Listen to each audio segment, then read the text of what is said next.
તો વડાપ્રધાન નરેન્દ્ર મોદી સંબોધન કરી રહ્યા છે, સીધા જ જઈશું ત્યાં।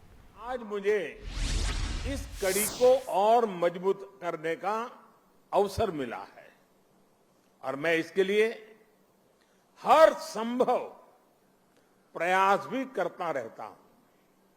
साथियों, हमारे गुरुओं ने हमें साहस और सेवा की सीख दी है।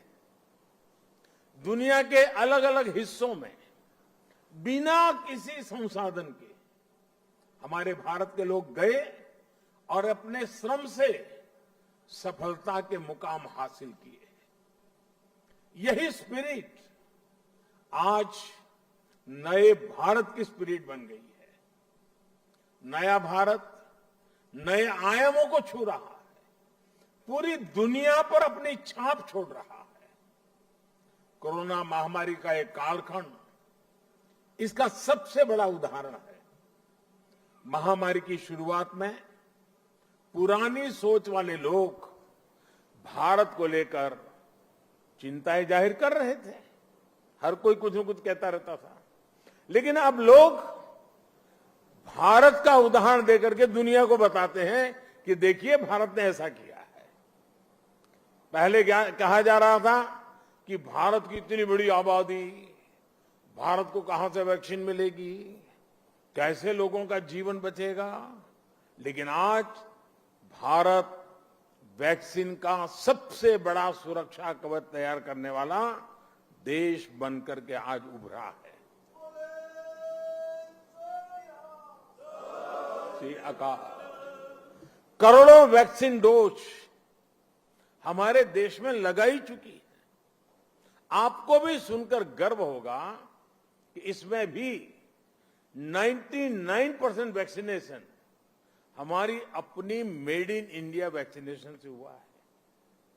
इसी कालखंड में हम दुनिया के सबसे बड़े स्टार्टअप इकोसिस्टम में से एक बनकर के उभरे हैं।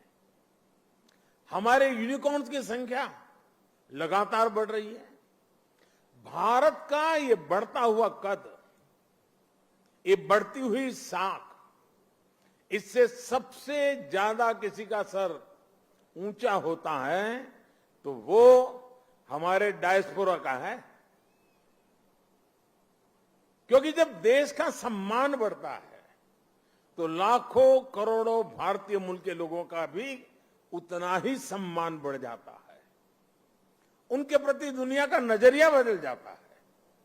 इस सम्मान के साथ नए अवसर भी आते हैं, नई भागीदारियां भी आती हैं और सुरक्षा की भावना भी मजबूत होती है।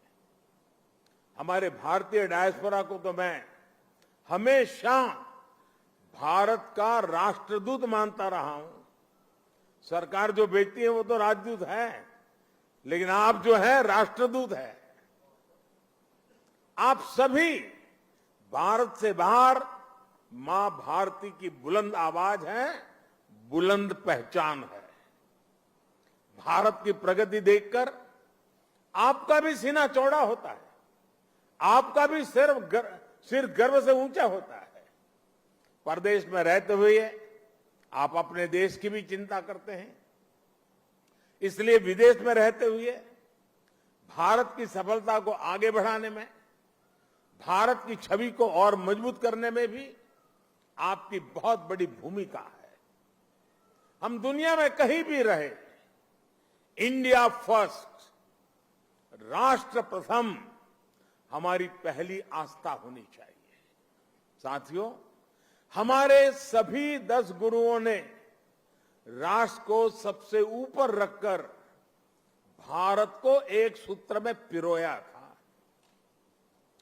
गुरु नानक देव जी ने पूरे राष्ट्र की चेतना को जगाया था, पूरे राष्ट्र को अंधकार से निकालकर प्रकाश की राह दिखाई थी। हमारे गुरुओं ने पूरब से पश्चिम, उत्तर से दक्षिण पूरे भारत की यात्राएं की। हर कहीं पर भी जाइए उनकी निशानियां हैं, उनकी प्रेरणाएं हैं, उनके लिए आस्था है।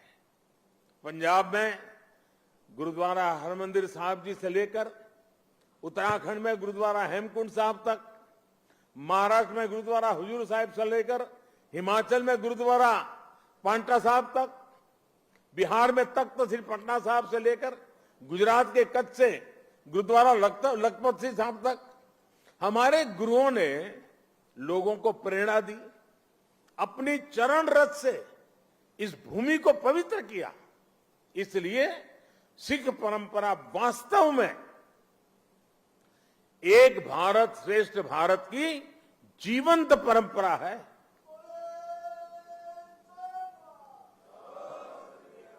भाई और बहनों, आजादी की लड़ाई में और आजादी के बाद भी सिख समाज का देश के लिए जो योगदान है, उसके लिए पूरा भारत कृतज्ञता अनुभव करता है। महाराजा रणजीत सिंह का योगदान हो, अंग्रेजों के खिलाफ लड़ाई हो या जलियांवाला बाग हो, इनके बिना न भारत का इतिहास पूरा होता है, न हिंदुस्तान पूरा होता है।